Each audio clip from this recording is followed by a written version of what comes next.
Hello, my name is Sid, and today I'm going to talk to you guys about the importances of sexual education. When the topic of sexual education, health, and well-being is brought up, do you get a bit awkward?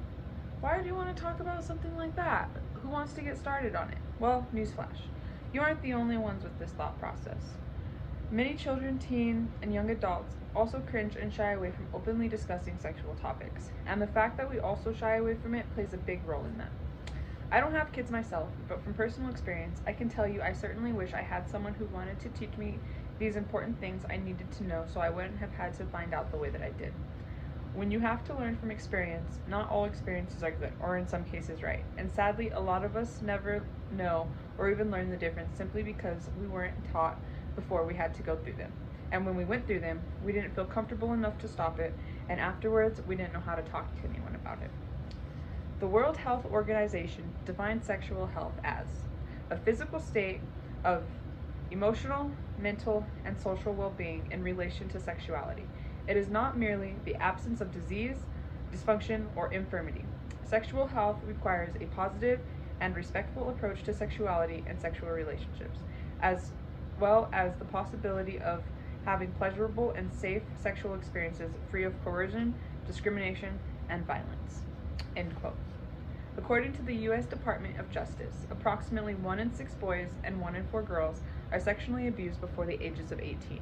Only 10% of the perpetrators were strangers to the children, and 23% of the perpetrators were children themselves, younger and older. And sadly, most of them never truly know that it was abuse, or they don't find out until later in life. They were never taught the difference between right and wrong sexual experiences. You can sit and say you don't want to talk to kids about sex because it'll lead them to be more curious, but think about it. How old were you when you first thought about kissing someone?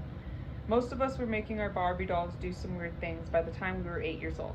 It's up to you as parents to decide whether or not you want to start this conversation young or have one really awkward conversation with a teenager or a really painful one when they already have their own ideas about sex. The issue that can arise from not being properly educated about sex can vary in a wide range of ways. Not being properly educated can lead to diseases from improper care and pregnancies from improper protection. If you aren't using protection, or even at all, it can also result in a lot of other things. It can also result in, sadly, being assaulted or also becoming an assaulter. When you have things like the internet and media showing you that sex is fun and enjoyable, it is pretty easy to get the idea that you can experiment with it. But what they do not show you is the dangerous consequences involved in something like that.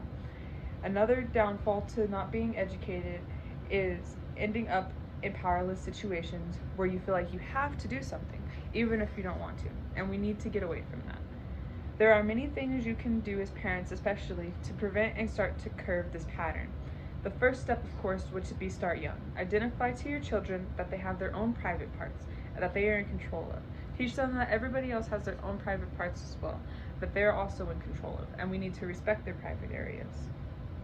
In articles, 10 Ways to Teach Your Children the Skills to Prevent Sexual Abuse, there are some really awesome good keys to help your children, and I'll briefly list these now. They're pretty straightforward. Talk about body parts early. Teach them that they have their own organs and their own sexual body parts and their own beings. Teach them that some body parts are private and that these body parts shouldn't be touched by anybody else. Teach them your own boundaries. Teach them that they can say no. Teach them when they can say yes. Teach them that they don't have to accept different touches, hugs, things like that. Tell your child that body secrets are never okay. Body secrets can be a variety of things. Tell your child that no one should take pictures of your private parts. Teach your child how to get out of scary and uncomfortable situations with code words. Have this code word so your children can use when they feel unsafe or want to be picked up. Only tell this code word to trusted people, and maybe only even yourself and maybe one other person.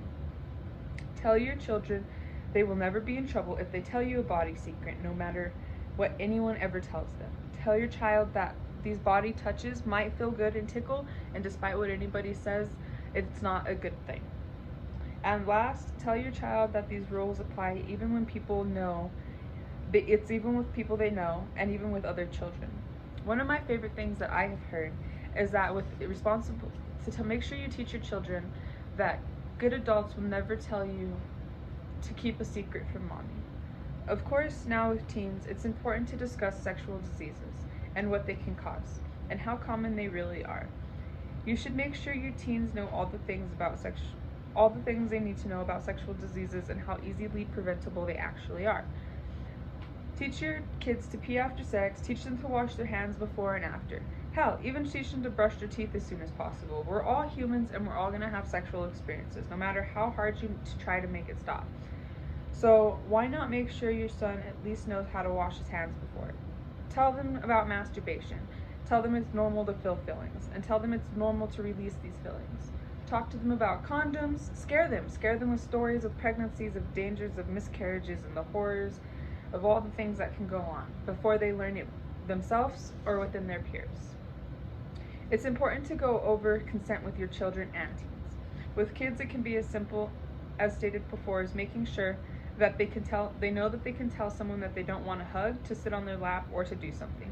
Teach your child that if something makes them uncomfortable, they do not have to participate. This will help them in their teen years in being able to say no and accept when someone else says no. There are many things we can do to help teach kids to be well-adjusted, sexual, healthy adults, who in turn teach their kids to do the same. The main thing is communication and trust, and the willingness to understand and accept that no matter how awkward it may be for you to get down and talk to your kids about sex, it's necessary. It's necessary for them to grow and develop the correct ideas and morals behind sex, and to understand that it's okay to be curious and experiment, as long as you're doing it safely and with consent. Teaching children about sex at any age can help prevent them and come to terms with earlier sexual abuse and help them process and work through it in a healthy sexual manner, instead of internalizing it for years and never fully understanding what went wrong and what it is that they're truly running from. Educating about sex isn't only important in kids, but for everyone. I hope that you can take from this and start educating your kids, and if you don't have kids, well, it never hurts to learn a thing or two for yourself. You can always educate your friends, your family members, anybody who's expecting, anybody who's around kids, anybody at all, even kids themselves. It's always good to spread these messages, especially with kids that you know. You'll be surprised to find out the emotional and physical effects that sexual health truly has on you. And it's important to keep that in line just as much as you would keep the rest of your health in line. I hope you guys have a good rest of your day. Thank you.